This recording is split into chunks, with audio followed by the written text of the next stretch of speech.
Baik, ya saudara, hari ini kita mau lanjut membahas tentang komunitas yang tidak saling melukai, tapi kita menjadi komunitas yang saling menyembuhkan. Nah, masih ingat saudara, seringkali kita dalam komunitas kompak kita maupun di dalam keluarga kita, tanpa kita sadari, saudara, kita seringkali saling melukai terus-menerus. Nah, akibatnya, saudara, maka kita terjadi disconnection. Nah, akibatnya suami istri ya akhirnya terpisah hatinya, kemudian orang tua juga anak dengan anak terpisah hatinya, sehingga saudara tidak ada hubungan yang dekat, tidak ada hubungan ya yang saudaraku hubungan yang intim. Nah, karena itu saudara, kita mesti jadi komunitas yang terus-menerus saling menyembuhkan Dimyat. ya. Nah, bagaimana menjadi komunitas yang saling menyembuhkan? Nah, kita mau belajar hari ini. Nah, saudara, khususnya ya kita mau belajar bagaimana kita dipakai Tuhan untuk saling menyembuhkan dalam saudaraku luka-luka batin kita. Karena kita tanpa disadari saudara, ya kita sudah terluka. Ya, kadang-kadang luka itu saudaraku sudah masuk dalam hidup kita dari sejak kita kecil. Ya, bahkan sejak dari kandungan ibu kita, saudara. Kita sudah bisa menerima luka-luka itu. Dan kita tidak mengerti bagaimana kita bisa saling menyembuhkan. Nah, karena itu hari ini kita mau belajar gimana kita bisa saling menyembuhkan. Nah, next, nah kita harus sadar dulu saudara bahwa Allah kita berikutnya adalah Allah yang saudaraku suka menyembuhkan kita. Ya, di dalam Mazmur 147 ayat 3, dia berjanji menyembuhkan kita.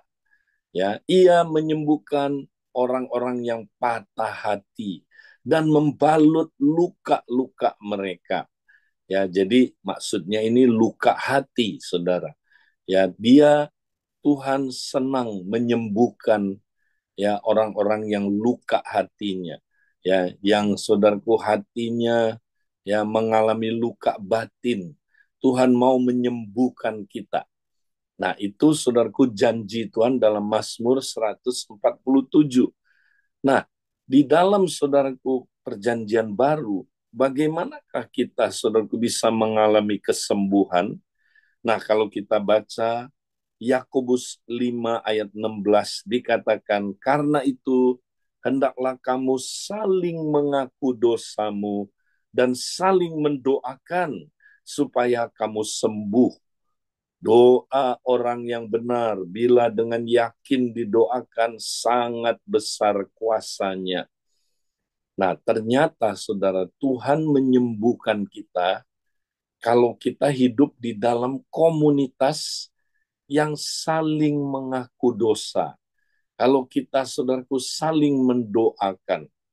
Nah, konteks Yakobus 5 ayat 16 ini adalah gereja, berbicara tentang gereja, komunitas gereja, saudara. Nah, ayat ini mengajarkan kita, ya, kita, saudaraku, harus selalu ya praktekkan ya saling mengaku dosa dan saling mendoakan supaya kamu sembuh ya. Nah, jadi kalau kita nggak pernah praktek saling mengaku dosa dan saling mendoakan, kita apa saudaraku? Kita tidak akan sembuh ya. Jadi saudara, kita mesti praktek ini sebagai suami istri. Praktek ini di dalam kompak kita. Praktekkan ini di dalam keluarga kita. Ya, apakah kita saudaraku praktek ini? Nah, kenapa banyak kompak saudara? Ya, nggak sembuh-sembuh saudara, malah saling melukai terus. Ya, kenapa saudara? Karena mereka nggak pernah praktek saling mengaku dosa dan mendoakan, saling mendoakan. Ya, praktekkan ini sesering mungkin, saudara. Ini harus jadi gaya hidup kita. Ya, nah kalau saya dengan istri saya praktekkan ini tiap hari, saudara. Tiap hari. Ya, lewat apa yang saya sebut doa 6 menit. Ya, 2 menit pertama kami saling mengaku dosa, saudara. Dan kemudian 2 menit kedua kami saling mendoakan. 2 menit yang ketiga kami saling memberkati, saudara. Nah, kami praktekkan ini tiap hari. Ya, saudara, ini harus jadi gaya hidup. Baru kita bisa sembuh dari banyak luka-luka suami istri, saudara. Ya, nah saya makin praktek ini, saya makin merasa, saudara, ya, makin menuju ke zero konflik. Ya, lama-lama nanti konfliknya makin kurang, saudara. Karena kita makin sembuh, makin sembuh, makin sembuh. Ya, bukan hanya itu, saudara.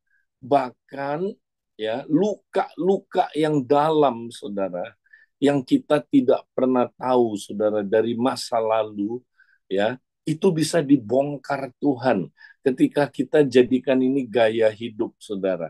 Tiap hari, ya, mari kita, saudaraku, praktek ini dan kita akan lihat kesembuhan terjadi. Ya, kesembuhan dalam hubungan suami istri, kesembuhan antara, saudaraku, hubungan orang tua dengan anak, kesembuhan di dalam kompak. Saudara, kenapa banyak kompak bubar, saudara? Karena nggak praktek ini, saudara. Jadi kalau saudara, salah satu syarat kompak sejati adalah, saudaraku, mereka ya terbuka dan mengaku dosa. Khususnya, saudara, dosa hubungan. Ya, jadi kita, saudara, di dalam kompak seringkali, saudara, kita udah saling melukai. Ya, kita tanpa kita, saudaraku, sadari, masih ingat, saudara, kita ini dipakai oleh apa? Oleh penjual senjata, dipakai oleh iblis, ya. Kita ini, saudaraku, ditipu oleh iblis dengan tipu muslihatnya, sehingga kita berpikir musuh kita anggota kompak kita yang lain, ya kan? Sehingga yang kita tembak, yang kita hajar, yang kita, saudaraku, serang adalah, saudaraku, ya, anggota kompak lainnya. Makanya jangan heran kompak kita, saudaraku, nggak nyambung-nyambung. Ya, kenapa kalau saudara, saya suka dengar bilang, Pak Edi, aku udah nggak kuat deh. Aku mau tinggalin kompak ini. Kenapa? Aku nggak berasa punya hubungan yang dekat dengan mereka. Ya, nah, kenapa, saudara? Saya nggak merasa connect sama mereka. Saya nggak merasa apa nyambung. Ya, saya merasanya kayak tertolak terus. Saya merasanya ya nggak pernah ada di dalam hubungan yang baik. Ya, itu terasa di hati saya. Makanya saya sorry, saya mau say goodbye aja. Ya, akhirnya dia pindah lagi ke kompak lain. Nah, di kompak lain sama, saudara, nggak ada pengakuan dosa juga, nggak praktek ini. Ya, akhirnya pindah-pindah kompak terus sampai Tuhan Yesus datang, terluka terus, saudara, nggak pernah sembuh-sembuh. Mari, saudaraku, ya, kita hentikan itu. Mari kita di kompak praktek saling mengaku dosa dan mendoakan supaya kamu sembuh. Ya, nah, praktekkan ini, saudara, doa 6 menit tiap hari, ya, suami istri, ya, dengan pasangan kita, orang tua dengan anak bisa praktek ini juga, ya, saudara. Di kompak juga kita bisa praktek ini, saudara. Ya, saya nggak bilang saudara harus ketemu setiap hari, tapi sesering mungkin. Ketika saudara ketemu di kompak, praktekkan ini dulu sebelum kita sharing, ya. Jadi ini adalah bagian dari up, saudara. Ya, hubungan up. Kalau kita ketemu di kompak, kita saling mengaku dosa dulu, saudara, dan saling mendoakan. Ingat caranya gimana? Tanya 2 pertanyaan tadi itu. Apa itu 2 pertanyaan? Masih ingat? Satu tindakan, ya. Apakah akhir-akhir ini, ya, ada sikap perbuatan saya melukai kalian? Ya, kalau ada coba cerita. Nah, biar mereka cerita, kita dengerin, saudara. Bener loh, ketika kamu ya cuek sama saya merasa begini. Ya, ketika kemarin ya saya ngomong begini, kamu responnya ya kurang baik, kamu responnya ya kayak menolak saya. Ya, nah kita cerita, saudaraku, dengerin. Orang itu cerita, kita dengerin. Setelah itu kita ngomong begini, sorry ya, ternyata tanpa saya sadari, saya telah melukai kamu. Maukah kamu memaafkan saya? Saya nggak ngelihat ini, mata saya buta. Ya, bahkan sorry saya udah dipakai penjual senjata untuk tanpa saya sadari saya menyerang kamu, saya melukai kamu. Maukah kamu memaafkan saya? Wow, kalau itu kita lakukan sebelum sharing di kompak, saudara, itu powerful banget. Ya, jadi kita nggak nyimpen dosa hubungan, saudara. Kita nggak saling melukai, tapi kita beresin terus. Nah, lama-lama konflik kita akan mengurang, saudara. Dan sampai kita bisa mencapai zero konflik. Ya. Nah, saudara, ini kita mesti praktekkan di kompak. Baru kompak, saudara, jalan. Ini mesti dipraktekkan di hubungan suami istri. Baru suami istri, saudara, bisa hidup ya di dalam covenant relationship itu. Ya, kalau enggak, saudara, kita hubungannya enggak baik, ya hancur keluarga kita. Nah, mari kita terus praktekkan ini. Nah, sekarang kita lanjut, kita mau membahas, saudara, bagaimana kita jadi komunitas yang saling menyembuhkan. Nah, saudara, kita nggak bisa menyembuhkan pasangan kita. Ingat, ya, tapi di tengah-tengah komunitas kita ada Kristus, ya.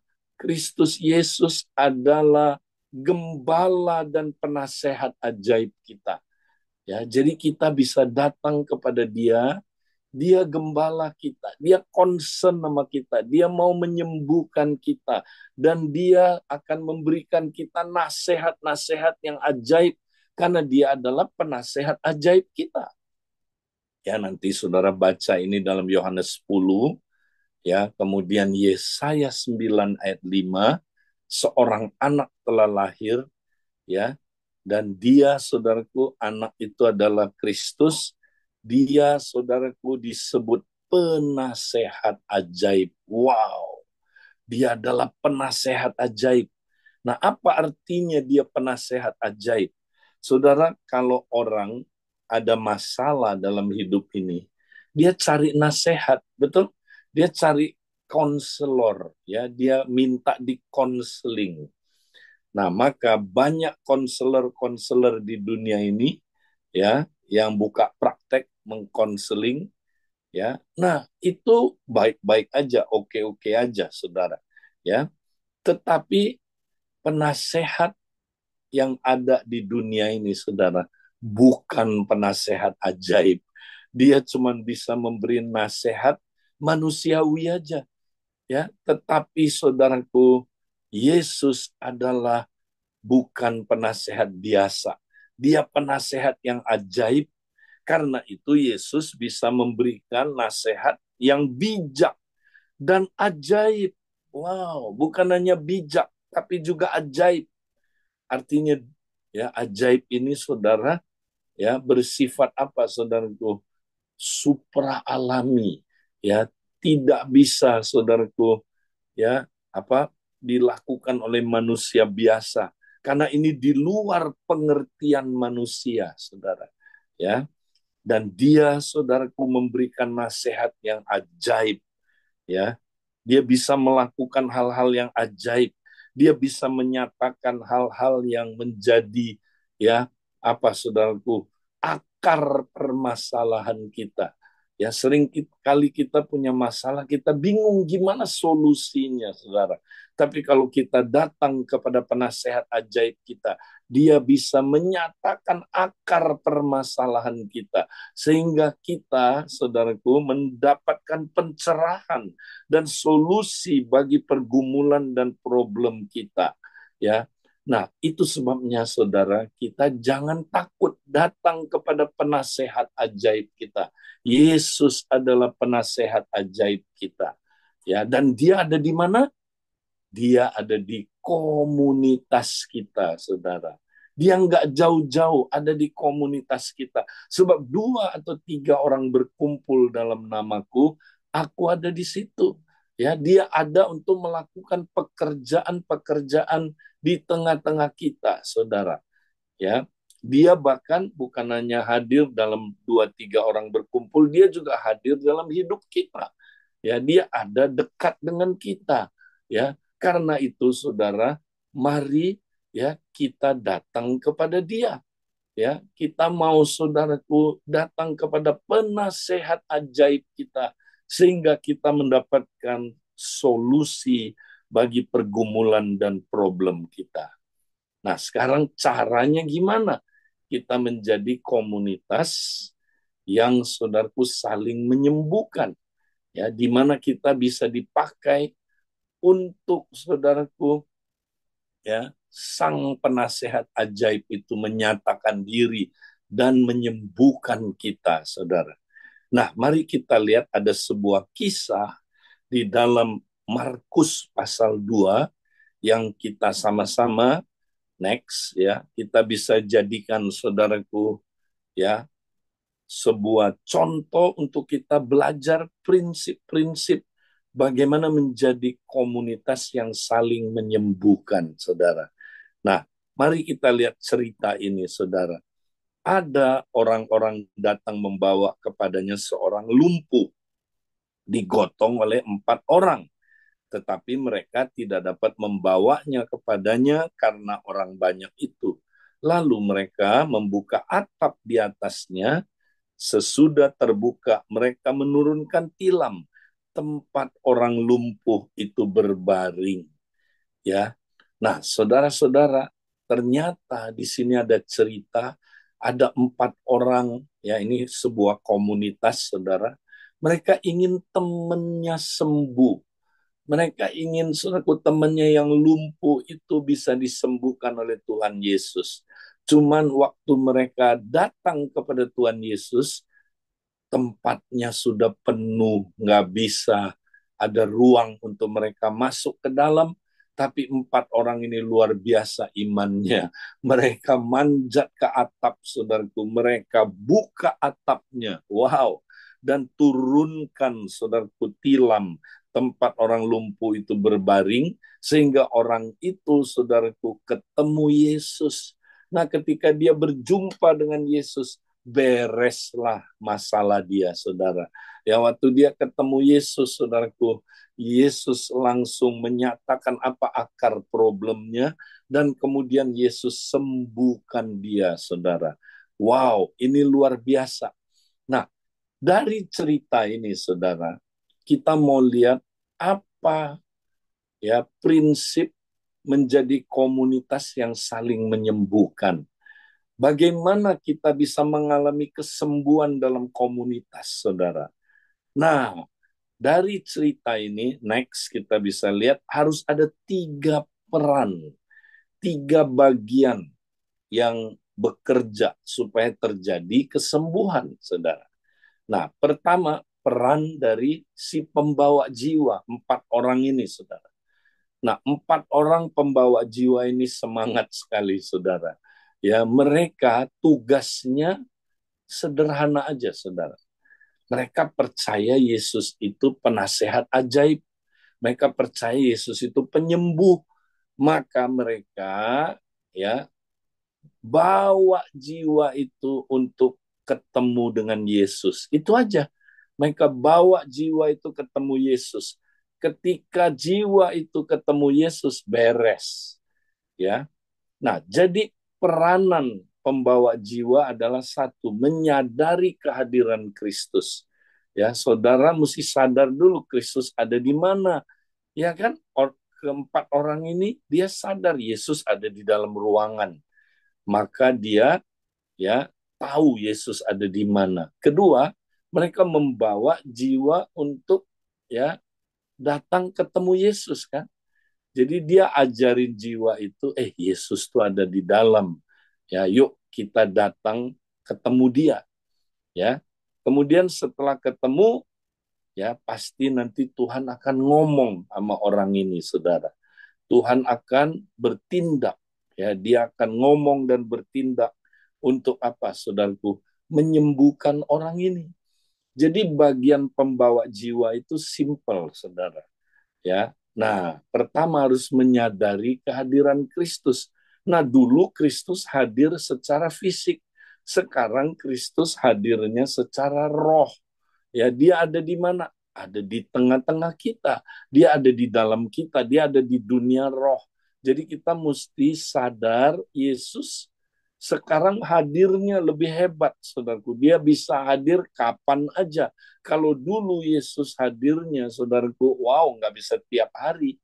Ya, dia terbatas oleh dimensi fisik. Sekarang enggak, saudaraku. Dia ada hadir di tengah-tengah kita kapan aja, ya, dan kita boleh datang kepada dia. Nah, itu yang kita mesti sadari. Kemudian kita ajarin jiwa yang kita layani, Yesus itu ada di sini. Ya, Yesus ada di tengah-tengah kita. Penasehat ajaib kita ada di sini. Yuk, ya, kita datang ke hadiratnya, masuk ke hadirat Tuhan.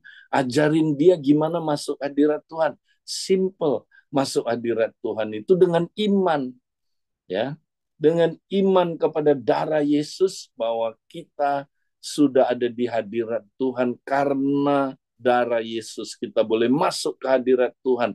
Kita masuk ke hadirat Tuhan dengan iman, bukan dengan perasaan. Percayalah, Yesus sudah hadir, ya, dan kita sekarang ada di hadiratnya. Nah, tinggal kita mesti encounter sama dia, berjumpa dan mendengar suaranya dia. Nah, kita ajar sedikit bagaimana dia bisa dengar suara Tuhan, saudara. Ya, ajarkan bahwa suara Tuhan itu bukan yang, ya, cara-cara yang tidak lazim. Tuhan bisa aja ngomong sama kita lewat malaikat. Tuhan bisa ngomong sama kita lewat suara yang audible. Tuhan bisa ngomong sama kita, saudara, lewat apa, saudara, misalnya binatang, ya. Tuhan bisa ngomong sama kita lewat media-media yang tidak lazim, bisa. Tapi jangan dicari yang tidak umum. Tapi cara Tuhan berbicara kepada kita yang paling umum, saudara, adalah, ya, saudara, dia berbicara kepada, ya, apa, saudara, indera rohani kita. Ya, pertama, dia bisa berbicara, ya, lewat telinga rohani kita, saudara. Jadi dia akan memberikan apa, saudaraku, kata-kata. Nah, kata-kata itu sesuai dengan firman Tuhan. Ya, kata-kata itu, saudara, bisa juga ayat yang dikutip, ya, kata-kata itu firman, ya, saudaraku.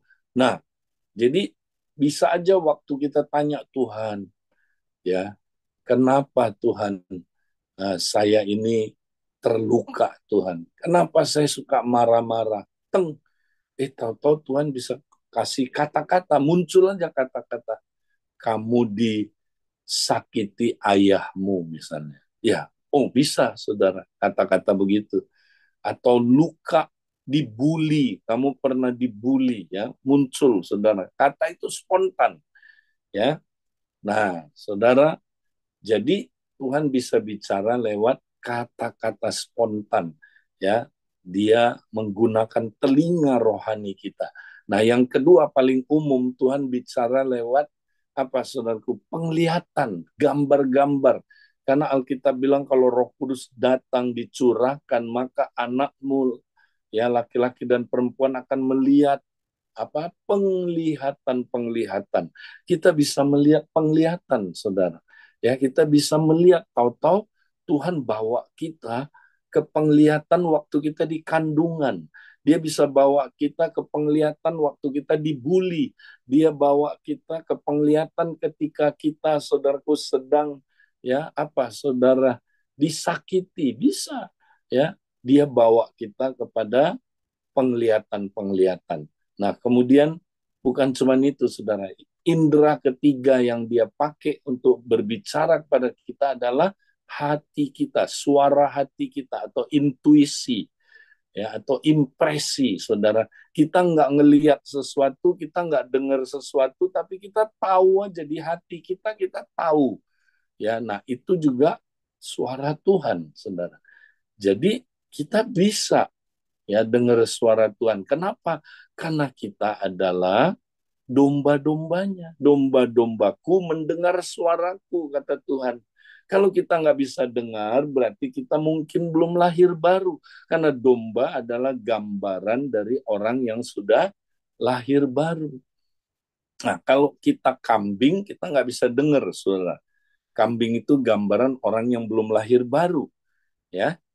Nah, saudara, tapi domba pun ada yang sebenarnya dia bisa dengar suara Tuhan, tapi dia nggak dengar. Kenapa? Ada penghalang, saudara.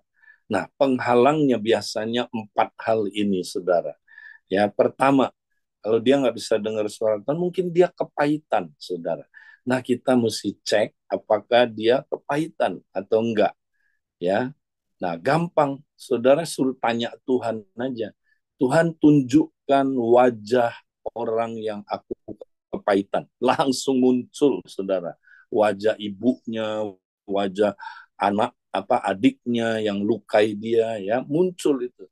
Nah, kepahitan bisa menghalangi kita dengar suara Tuhan, saudara. Kedua, penghakiman. Kalau kita suka hakimi orang, saudara, ya, kita suka hakimi diri kita sendiri juga, ya bisa, ya itu menghalangi kita mendengar suara Tuhan. Maka kita harus lepaskan penghakiman itu, saudara. Kemudian apalagi ada dosa yang kita simpen, saudara, yang kita nggak mau ceritain, ya dosa jadi penghalang kita bisa mendapat jawaban doa, kan gitu kan. Jadi kita nggak bisa dengar suara Tuhan kalau kita simpen dosa, nggak mau ngaku, ya. Kemudian saudaraku, kita juga nggak bisa dengar suara Tuhan kalau kita ada pada masa lalu, ya, hal-hal okultisme yang belum dituntaskan. Ya, misalnya kita dulu terlibat perdukunan, ya, kita suka saudaraku lotung dan itu belum pernah dibereskan. Nah, itu bisa juga jadi penghalang kita mendengar suara Tuhan. Nah, itu perlu dibereskan, saudara. Ya. Nah, kalau itu udah, pasti kita dengar suara Tuhan. Pasti, saudara. Ya, nah, ingat, pembawa jiwa tidak boleh menggantikan jiwa untuk mendengar suara Tuhan. Gak boleh. Ya, jadi dalam inner healing, saudara mesti tenang, diam, biar orang itu, si jiwanya yang mendengarkan suara Tuhan. Kalaupun saudara dapat, saudara tidak boleh nyampein dulu sebelum dia dulu yang mendengar. Kecuali kalau dia udah dengar, saudara confirm. Ya, kadang-kadang Tuhan kasih karunia, saudara. Kita bisa tahu secara supra alami. Nah, kita boleh confirm, tapi kita nggak boleh dari awal kasih tahu dia apa yang kita dapat, saudara. Nggak boleh. Karena nanti dia nggak belajar dengar suara Tuhan. Ya, dan juga kalau saudara yang sampein, ya nanti ya saudaraku, bisa aja ya saudara, ya lama-lama saudara bisa juga itu nasihat manusiawi saudara aja, ya bukan nasihat dari Tuhan, bukan suara nasihat dari Tuhan. Nah, jadi jangan, saudara, biar dia yang dengar suara Tuhan. Kita tugasnya bawa dia ketemu Tuhan. Ingat, yang menyembuhkan dia adalah penasehat ajaib, bukan saudara. Ya, istilahnya gini, kalau saudara bawa orang ke dokter, saudara bukan dokter. Jangan coba-coba jadi dokter. Ya, paling-paling saudara jadi mantri, perawat, suster, ya, yang membawa orang ketemu dokter. Tapi saudara jangan coba jadi dokter. Gagal nanti kalau saudara coba jadi dokter, ya. Nah, ini bagian pembawa jiwa. Ya, kalau pembawa jiwanya komunitas saudara, ya, mengerjakan bagiannya, wow, ya maka akan terjadi nanti kesembuhan. Tapi bukan hanya bagian pembawa jiwa. Kedua, peranan Kristus. Nah, apa peranan Kristus, saudara? Nah, Kristus, ya, dia itu kalau kita datang sama dia, saudara, dia akan penasehat ajaib. Nanti dia akan menyatakan, saudara, apa akar permasalahan saudara.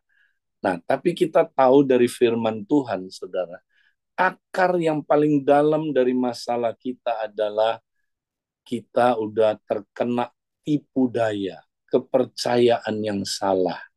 Makanya kalau kita datang sama Tuhan Yesus, dia akan menyatakan kepercayaan salah apa yang ada pada diri kita. Saudara. Tipu daya setan apa yang udah masuk, kepercayaan salah apa yang sudah masuk.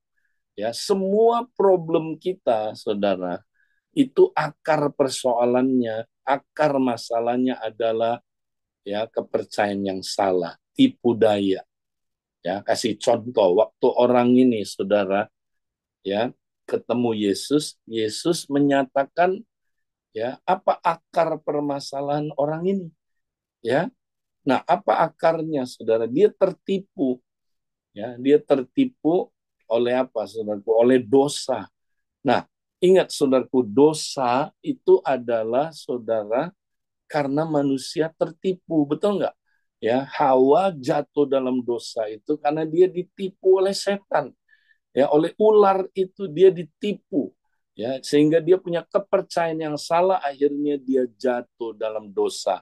Nah, itulah akar permasalahannya. Makanya waktu Tuhan ketemu orang lumpuh ini, dia bilang, ya, dosamu sudah diampuni. Ya, saudara, Tuhan Yesus bongkar ya apa akar masalah dia adalah dosa. Dan dosa itu apa, saudara? Karena manusia tertipu. Manusia punya kepercayaan yang salah. Dan kemudian, saudara, ya, orang ini akhirnya menemukan kebenaran. Ya, Yesus itu adalah terang, saudara.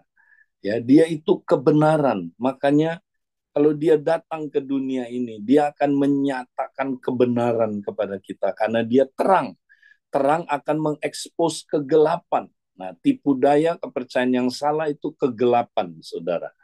Jadi kalau Yesus datang, dia akan menggantikan ya tipu daya dan kepercayaan yang salah itu dengan kebenaran, kepercayaan yang benar.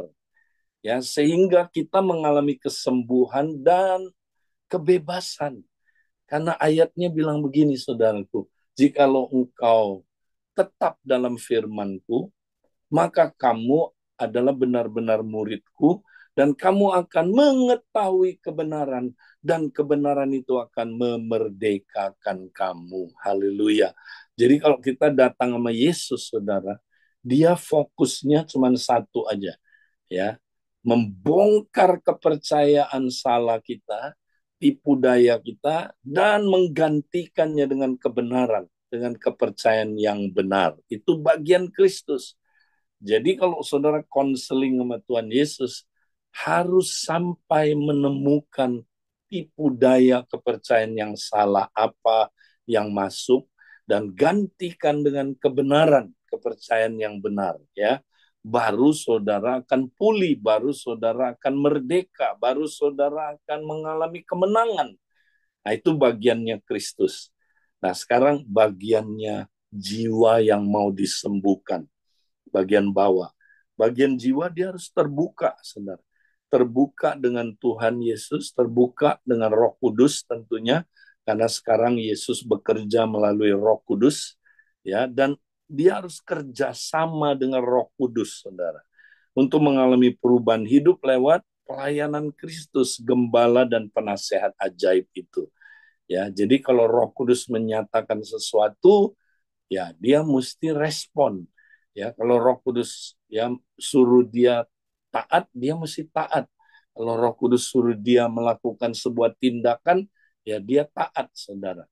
Nah, itu kerjasama dengan Roh Kudus. Kalau dia kerjasama, ya dia kerjakan bagian dia, pembawa jiwa kerjakan bagian dia, Yesus kerjakan bagiannya, maka terjadilah kesembuhan.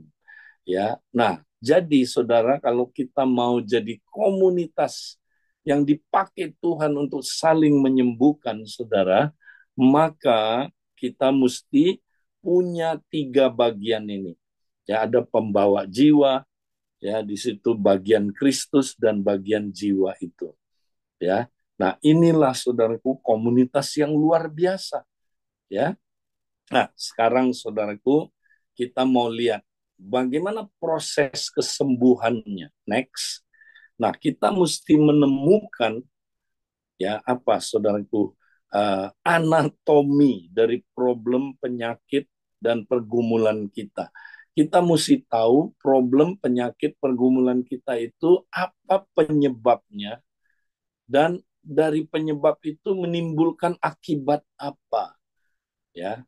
Nah, saudara, seringkali kita nggak ngerti, saudara, ya, bahwa problem kita itu ada penyebab dan ada akibat, ya. Ada apa, saudaraku, penyebabnya, ya. Nah, kita nggak, kalau nggak ketemu penyebabnya, kita beresin akibatnya, nggak akan pernah selesai, saudara.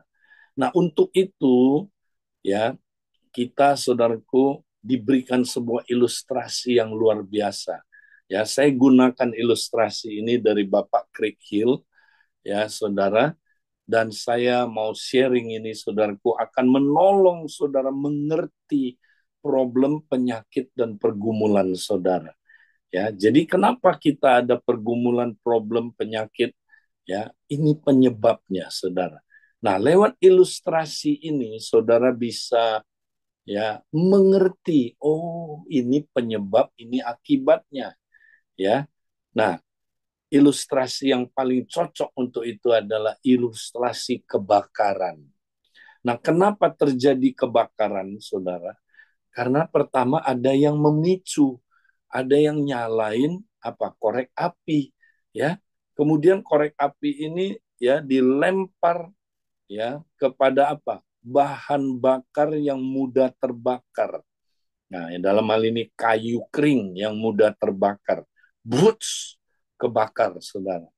Nah, jadi api memicu bahan bakar, ya bahan bakar, saudaraku, kemudian terbakar, ya dari bahan bakar muncul api, ya. Nah, dari api muncul apa? Asap. Nah, itulah saudaraku proses terjadinya kebakaran. Demikian juga proses terjadinya problem dalam hidup kita. Ya, kenapa kita, saudaraku, ada problem pergumulan atau penyakit atau apapun yang kita sedang alami dalam hidup kita, saudara, selalu problem kita, pergumulan kita, saudara, ya itu ya mempunyai ya unsur-unsur seperti ini. Ada pemicunya, ada bahan bakarnya, ada apinya dan ada asapnya. Nah, sekarang gimana caranya kita mematikan kebakaran ini? Ya, memberhentikan kebakaran ini, saudara. Ya, nah kita nggak bisa membereskan asapnya, saudara. Kalau kita cuman apa, saudaraku, ya kita tiup asapnya, pergi kamu asap, ya. Nah, asapnya, saudara, nggak akan hilang selama akan ada api terus. Nah, api tidak akan apa berhenti, saudaraku, padam kalau selama ada bahan bakar terus. Ya, nah, saudara, kalau ada bahan bakar dipicu, pasti akan, saudaraku, kebakaran. Ya, nah, jadi, saudara, bagaimana kita cara membereskannya? Nah, kita mesti tahu ya mana penyebab dan mana adalah akibat. Nah, asap, saudara, itu bukan penyebab. Asap itu adalah ya buah-buah, itu adalah apa gejala luar, ya. Nah, makanya asap ya kita perlu tahu, tapi asap jangan dibereskan, saudaraku. Jangan kita coba hilangkan dengan apa, saudaraku, tanpa membuang penyebabnya, dia tidak akan pernah beres. Ya, nah kita sekarang akan lihat, saudaraku, apa gejala luar dalam pergumulan problem penyakit kita, saudara. Pertama, ya, marah. Nah, marah, saudara, itu asap, ya. Makanya kita kalau mau menghapus atau menghentikan kebakaran, jangan asapnya yang dibereskan, ya, dihilangkan. Marah kita coba hilangkan, nggak hilang-hilang, saudara. Kita akan marah terus, karena marah itu adalah asap, gejala luar. Nah, ada orang ya penuh dengan kemarahan. Ini macam-macam pemicunya, saudara. Ya, ada orang marahnya kalau dia dalam hubungan dengan anak, marah-marah terus, atau dalam hubungan dengan istri, ya. Kadang-kadang pemicunya tertentu. Kalau ngomong soal uang aja, marah. Kalau ngomong soal apa jadwal, marah. Kalau ngomong soal apa, ada kemarahan, ya. Nah, kemarahan-kemarahan ini, saudara, seringkali nggak bisa dikontrol. Kalau udah dipicu, kita ngamuk aja, saudara. Nah, ini gejala luar, ya. Nah, kedua, takut. Banyak orang takut, saudara. Takut apa, saudaraku, takut gagal, takut apa masa depan ya kelam, ya, takut gagal, apalagi saudaraku takut ditolak, ya, takut apalagi takut yang ekstrim, ya, misalnya ya takut apa, saudara, fobia-fobia, ya, takut binatang, takut tinggi, takut bahkan takut terbuka, takut dalam hubungan, saudara, ya, banyak jenis takut-takut yang lainnya, ya. Tidak aman. Apakah saudara tidak aman? Orangnya, saudara, ya, nggak selalu nggak aman, ya, menghindar terus, ya, tidak bisa terbuka orangnya, ya, nggak bisa trust sama orang lain, nggak aman, atau minder, ya. Minder itu rendah diri, saudara, jongkok tapi di Monas, ya, misalnya, saudara, itu bentuk kesombongan juga. Kontrol, ya, ada orang yang suka kontrol, ya, kontrol apa aja dikontrol, kontrol istrinya, kontrol suaminya, kontrol anaknya, ya, kontrol, ya, apa, saudaraku, anggota lain, ya, atau kontrol, ya, dirinya sendiri, yang mengontrol dirinya, saudara, ya, bukan Tuhan yang kontrol dia. Kemudian, saudaraku, kode, ya, jadi kodependensi orang tua dan anak, ya, terikat dalam apa, saudaraku, ya, dalam keterikatan emosional. Yang satu, ya, menggunakan, saudaraku, rasa bersalah anaknya untuk menyihir anaknya, ya, membuat dia feeling guilty, ya, sehingga dia, ya, nggak meninggalkan orang tuanya, saudara, ya, dibikin salah terus. Kamu tuh, ya, gara-gara begini tuh kamu nggak taat, ya, makanya kamu, ya, kamu harus, ya, taat sama mama, ya. Wah, anaknya minta maaf, saudara, karena dikontrol, ya, apanya, saudara, rasa bersalahnya dipakai untuk apa, saudaraku, ya, untuk mengontrol dia secara emosi, sehingga akhirnya mereka kode, ya, satu dengan yang lain. Nah, adiksi, ada macam-macam adiksi, saudara, ya, keterikatan, ya, ada keterikatan alkohol, rokok, narkoba, apalagi, saudara, pornografi, apalagi, saudara, ya, bentuk-bentuk, ya, adiksi, ya, digital adiksi, terikat film tertentu, game, ya, saudara, atau gadget, nggak bisa lepas dari gadget, saudara, ya, ini adiksi. Nah, ini semua asap, ya, jangan diberesin, ini nggak bisa, ya, dihilangkan, saudara, karena ini asap. Dia kalau dihilangkan dia balik lagi, ya, kita coba selesaikan, dia nggak selesai-selesai, dia akan balik lagi. Nah, untuk menghilangkan asap kita harus ketemu apinya. Nah, apa itu api, saudara? Api adalah memori-memori dari pengalaman trauma, luka masa lalu yang disebabkan oleh orang-orang yang, ini dia, berotoritas dan berpengaruh. Jadi, ya, saudara, api itu adalah luka-luka, trauma-trauma yang pernah masuk dari masa lalu, khususnya dari orang yang berotoritas, saudara.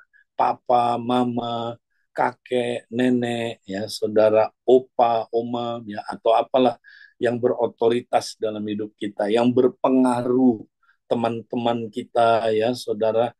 Kalau orang di tengah jalan maki-maki saudara, ya, kamu begini-begini, ya, saudara direndahkan, dihina, nggak terlalu sakit. Paling saudara bilang ini orang kayaknya rada-rada ini, ya kan? Udah paling begitu aja.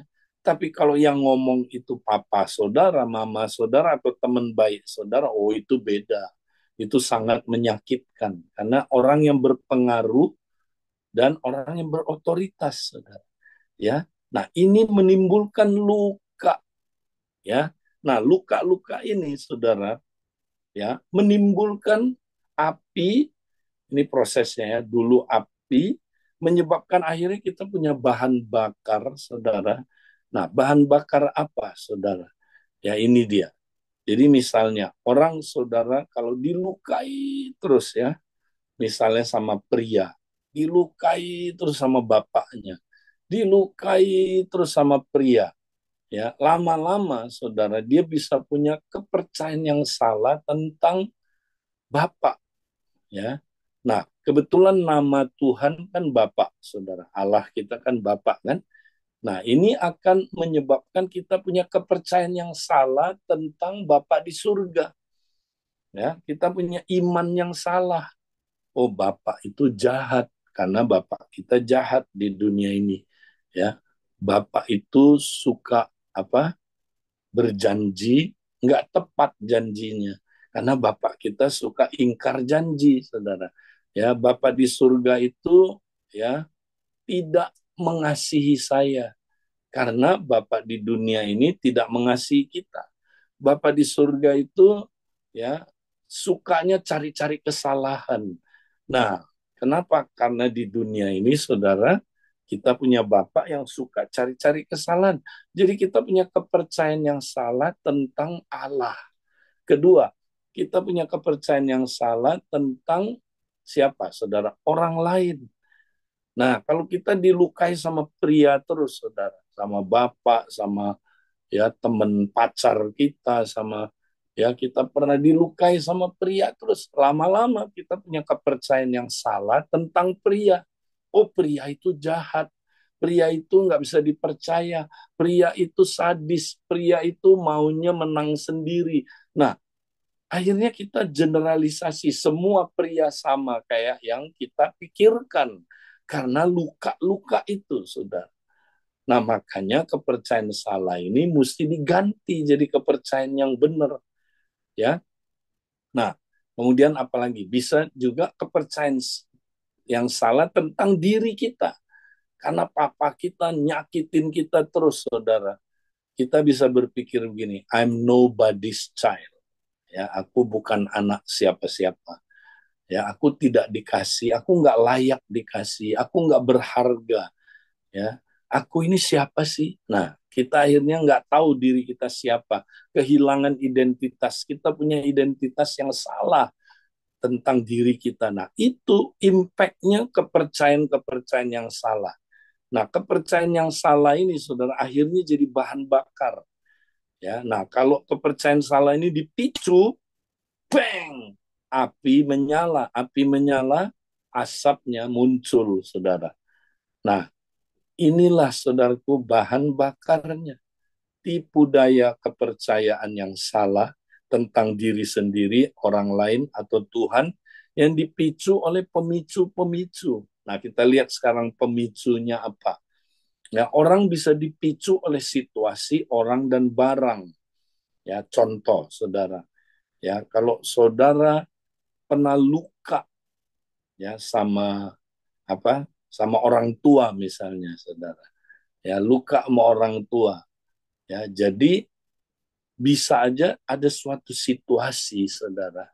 Saudara lukanya pada hari Natal, misalnya dilukai oleh papa. Nah, makanya tiap kali saudara lihat Natal, saudara nggak suka. Saudara langsung emosi, saudara langsung takut, langsung saudara nggak suka hari Natal. Itu situasi ya, bisa memicu. Nah, kenapa? Karena saudara pernah terluka di hari Natal. Nah, orang tertentu, misalnya saudara dilukai sama seorang bapak yang kumisan bapak saudara. Nah, ketika saudara lihat orang lain yang kumisan, pemimpin saudara yang kumisan, wah langsung tanpa sadar, di bawah sadar, itu memicu apa? Marah. Saudara nggak suka sama orang itu karena mirip papa saudara yang melukai saudara. Nah, itu orang bisa jadi pemicu. Barang juga bisa jadi pemicu, saudara. Ya, ada cerita di WB, ada seorang saudaraku ibu yang suaminya nyeleweng dengan apa? Saudaraku Xiao Jie dari China, ya. Dari China, ya, apa saudaraku ibu-ibu dari China, wanita dari China. Wah, dia trauma sekali kalau ingat kata China. Ya, maka semua barang made in China dibuang sama dia, saudara. Karena itu jadi pemicu buat dia. Nah, pemicunya bisa situasi orang barang. Nah, sekarang pemicu itu ya, saudara, kalaupun saudara jauhi aja pemicu, nggak beres masalahnya, saudara. Ya, karena pemicu itu bukan penyebab. Nah, yang saudara mesti bereskan adalah dua ini, api dan bahan bakar. Ya, apinya dipadamkan, bahan bakarnya dihilangkan. Ya, nanti asapnya hilang, saudara. Ya, kalau nggak ada bahan bakar lagi, saudara, mau dipantik kayak gimana, mau dipicu gimana, nggak bisa lagi, saudara. Ya, pemicu-pemicu itu nggak lagi bisa bekerja, ya, sehingga kita ya nggak mengalami problem kita seperti kebakaran ini. Nah, jadi saudara, mari kita praktekkan ini. Nah, saya kasih contoh yang terakhir untuk apa, saudara? Supaya saudara nanti ngerti melakukan inner healing baik di keluarga maupun di kompak, ya, maupun di hubungan suami istri. Nah, saya kasih contoh adalah satu orang anggota komsel saya, saudara. Dia ya cerita sama saya, Kak, saya marah-marah nggak bisa kontrol. Khususnya pemicunya adalah kalau anak saya salah. Ketika anak saya salah, saya ngamuknya minta ampun, Pak Edi. Ya, saya nggak bisa tahan. Saya akhirnya pukul anak saya, dan waktu saya pukul dia KDRT, Pak. Keras sekali sampai anak saya babak belur. Akhirnya mereka kepahitan sama saya. Mereka tinggalkan saya. Saya juga jujur, saya KDRT sama istri saya. Bertahun-tahun, Pak. Akhirnya istri saya luka dan dia tinggalkan saya bersama seorang laki-laki lain. Dan akhirnya saya dalam bisnis juga nggak bisa tahan, ya, dengan marah-marah saya. Saya suka marah-marah, ya. Akhirnya saya ya hancur bisnisnya. Saya utang, ya. Saya akhirnya rusak, hancur bisnis saya. Pak Edi tolong. Nah, dia bertahun-tahun, saudara. Saya kenal dia hampir 20 tahun, dia nggak pernah menang-menang. Ya, saudara. Nah, sampai satu waktu dulu, saya ngerti tentang inner healing ini. Nah, akhirnya saya datang melakukan inner healing. Ya, nah, pertama, ya, saya jadi pembawa jiwa, saudara. Saya datangin dia, ya, kemudian saya bilang begini, kamu mau nggak sembuh? Mau. Nah, dia nanti kamu terbuka ya sama Roh Kudus. Kalau Roh Kudus menyatakan apa, kamu taat. Oke, mau, Kak. Baik. Nah, sekarang ya, kamu marahnya kayak apa? Dia cerita, tiap kali aku marah itu kalau anak saya salah. Oh, pemicunya kesalahan anak ya? Iya. Oke. Kamu tahu nggak penyebabnya apa? Nggak tahu, Kak. Dia tanya saya, kakak tahu nggak? Saya juga nggak tahu. Nah, siapa yang paling tahu? Penasehat ajaib. Mari kita tanya sama penasehat ajaib. Nah, tugas saya sebagai pembawa jiwa, saya nggak tahu apa penyebabnya, dan kalaupun saya tahu, saya nggak boleh kasih tahu. Saya bawa dia, saudara, ketemu Tuhan, ketemu penasehat ajaib. Mari kita datang sama konseling sama Tuhan Yesus. Caranya gini, kamu tanya, Tuhan, kenapa waktu anak saya salah, Ya, saya marahnya begitu ekstrim, mengerikan, dan saya nggak bisa tahan. Dia tanya, saudara. Itu dia tanya, nah kita semua diem. Ingat, sampai dia dengar, saudara, suara Tuhan. Kita nggak boleh ya kasih tahu dia, sampai dia dengar. Nah, nanti kita tinggal nanya, kamu ada dengar sesuatu, ada lihat sesuatu, atau ada rasa sesuatu nggak? Tiba-tiba, saudara, waktu saya tanya itu, iya, aku lihat sesuatu, katanya. Oh, dia ngelihat berarti. Apa yang kamu lihat? Nah, kita tanya dia, saudara. Perjelas. Tiba-tiba dia nangis, saudara. Wow, dia nangis. Terus dia lukiskan apa yang dia lihat. Dia lihat, saudara, tiba-tiba aja muncul, dia umur 6 tahun. Nah, dia lihat satu kali dia salah. Dia bikin salah, saudara. Nah, bapaknya mau disiplin dia kan.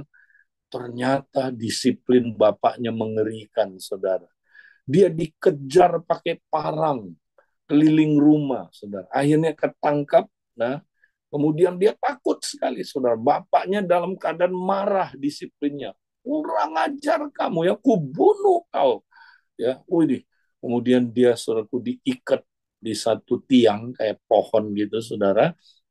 Kemudian celananya dibuka, dan dia lihat dalam gambar itu, saudara, papanya ambil rotan di atas apa itu, saudara, ya, di atas lemari, rotannya masih utuh, yang keras, yang masih apa itu, bukan kemoceng, rotan yang sangat keras, dan papanya sabet pantatnya, cepret, cepret, cepret, saudara, dan darah mengalir, saudara.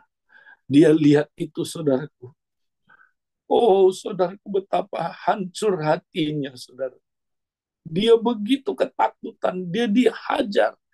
Dan bapaknya itu mendisiplin dia dalam keadaan marah, saudara.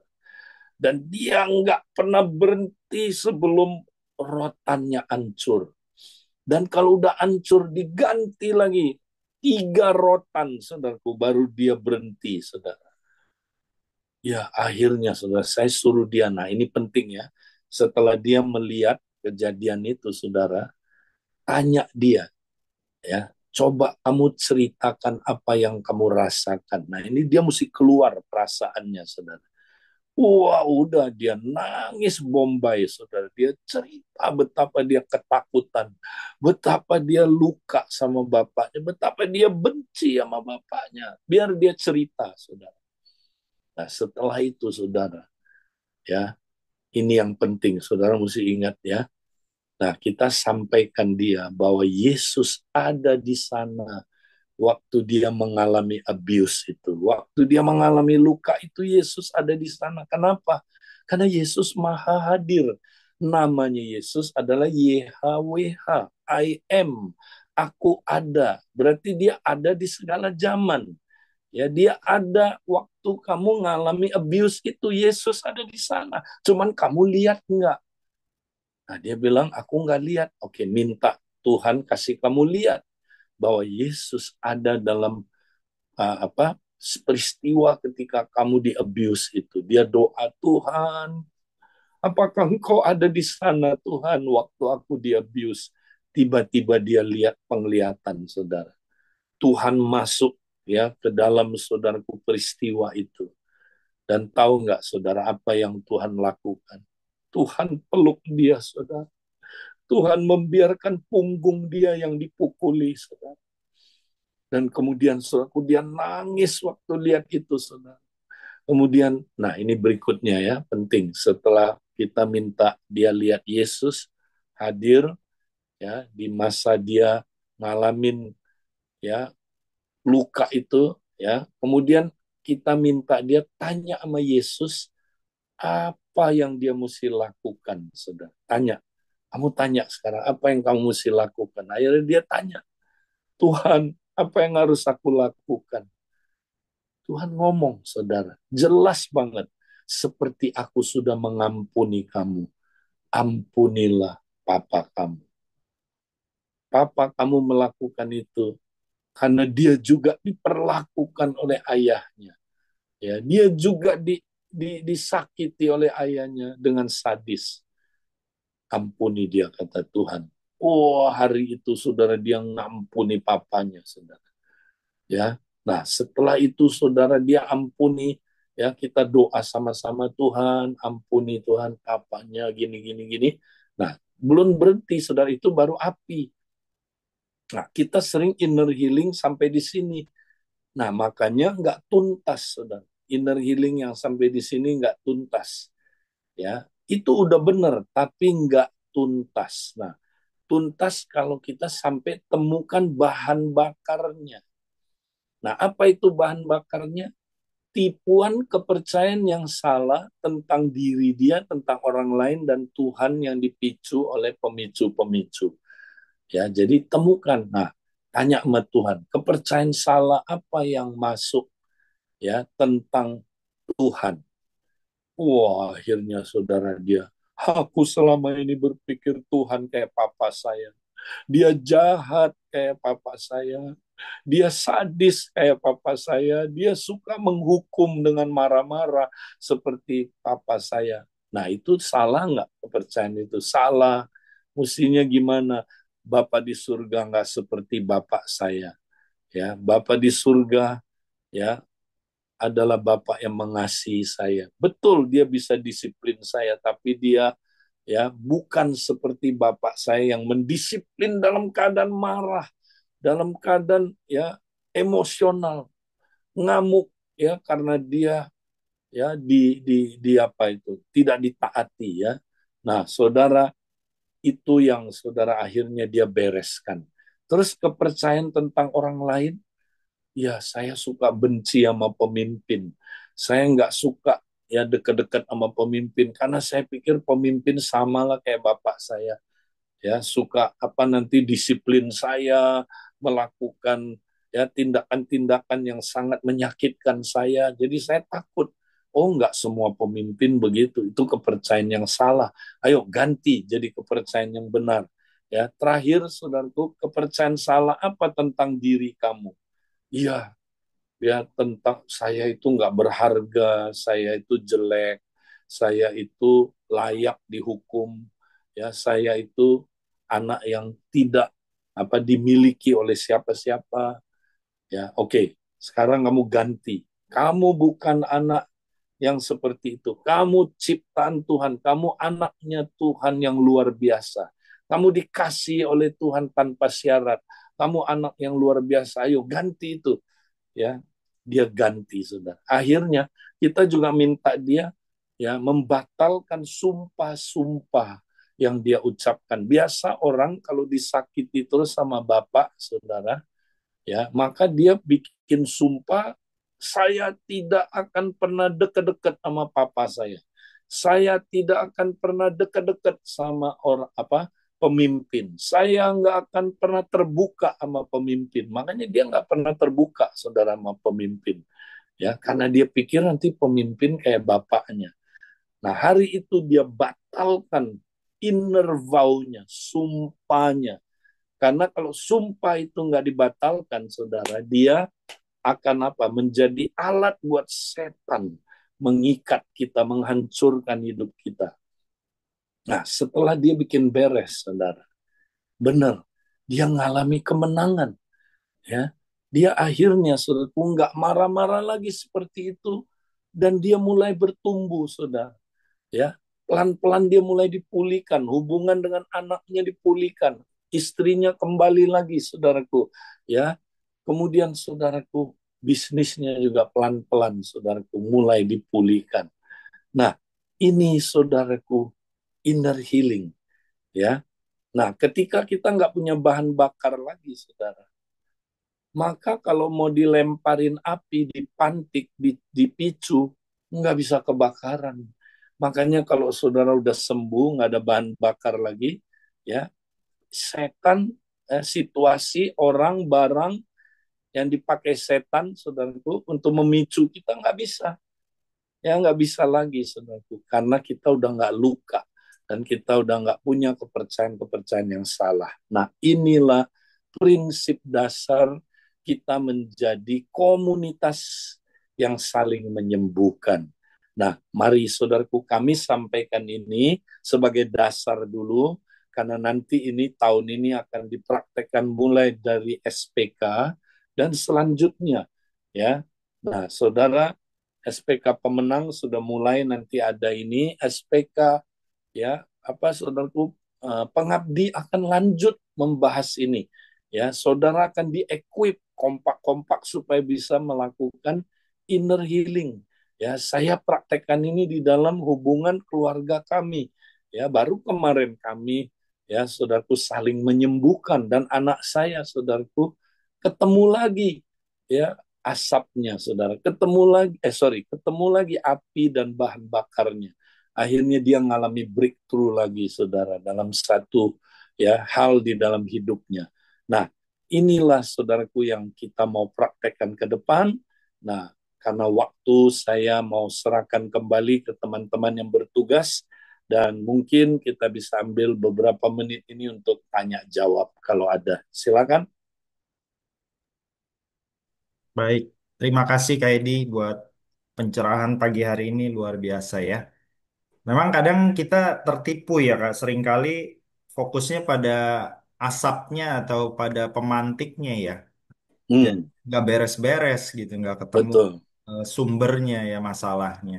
Hmm, Yuk, pagi hari ini kita diajar untuk kompak tuh harusnya memang bawa jiwa ke Tuhan, berarti fokusnya di inner healingnya dulu ya Kak. ya. Nah, Bukan. Heeh. betul. Jadi kompak itu mesti saling menyembuhkan ya. Jangan cuman kita kumpul-kumpul sharing-sharing aja. Ya itu bagus, tapi kita harus juga fokus ya. Kita jangan sampai saling melukai kan. Ingat nggak?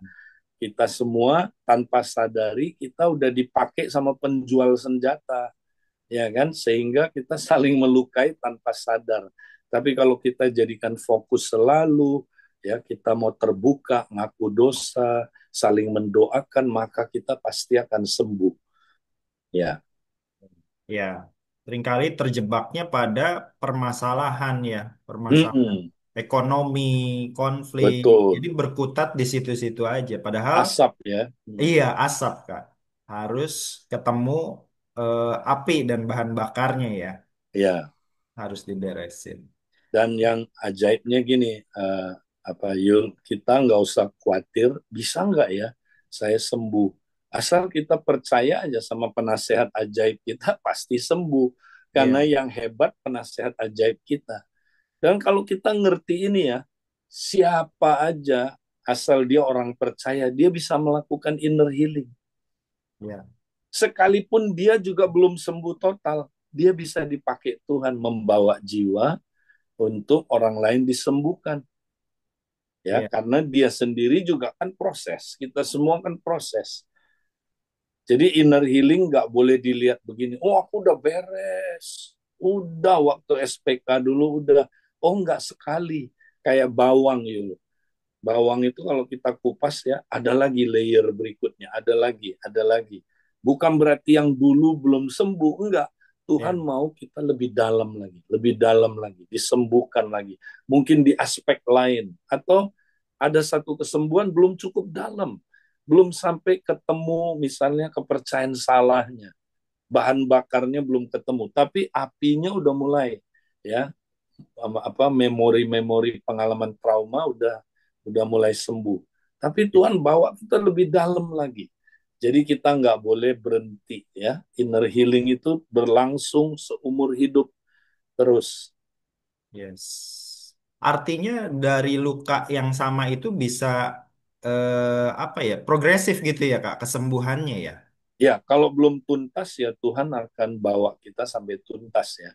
Ya. Nah, saya suka lihat orang yang lukanya udah ketemu ya, dia udah ampuni. Tapi karena bahan bakarnya dia belum beresin, itu ketika dipicu bisa nyala lagi apinya. Hmm. Ya, jadi kita perlu bahan bakarnya yang kita hilangkan ya, itu dia. Iya, iya. Oke. Bapak Ibu, apakah ada yang mau bertanya atau mau bersaksi juga boleh pagi hari ini? Silakan.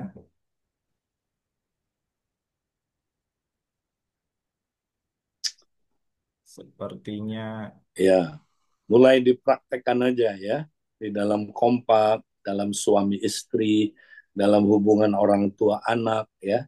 Jadi kita bisa lakukan ini ya, dan perhatikan aja asapnya. Di mana ada asap pasti ada api, dan di mana ada api pasti ada bahan bakar ya. Jadi kita tinggal cari aja asapnya dan gak usah pusing. Ini penyebabnya apa? Tanya sama Tuhan. Semua tanya ya. Apinya apa? Tanya sama Tuhan. Bahan bakarnya apa? Tanya sama Tuhan ya. Nah, asap biasanya kita bisa lihat ya. Kita ya. bisa mengamati. Oh, pemicu juga biasanya kita tahu ya. Apa ini pemicunya ya. Oke, baik. Nah, saya mau kasih pengarahan karena waktu juga. Nah, minggu besok ini adalah minggu Pentakosta ya. Jadi kita mulai minggu depan selama bulan Juni ini kita akan merenungkan ya pekerjaan Roh Kudus dalam diri orang percaya. Ya, jadi minggu depan maaf saya tidak hadir karena saya ke Amerika, Saudara, selama 10 hari. Nah, kemudian nanti ya kita akan Saudara kembali lagi nanti ya mendapatkan pengarahan dari saya. Nah, minggu depan kita pakai video ya. Kita akan membahas tentang 7 pekerjaan Roh Kudus dalam diri orang percaya yang diambil dari kitab Efesus, dan ini powerful banget Saudara. Kita mau praktekkan sehingga kita ya bisa hidup bergantung kepada Roh Kudus. Tuhan berkati. Baik, Terima kasih. gimana saya doakan? Oke. Tuhan, terima kasih untuk apa yang kami mengerti hari ini. Tuhan, biarlah kami boleh menangkap kebenaran ini, Tuhan, dan Amin. mempraktekkannya di kompak, di pasangan dengan pasangan kami dan keluarga kami.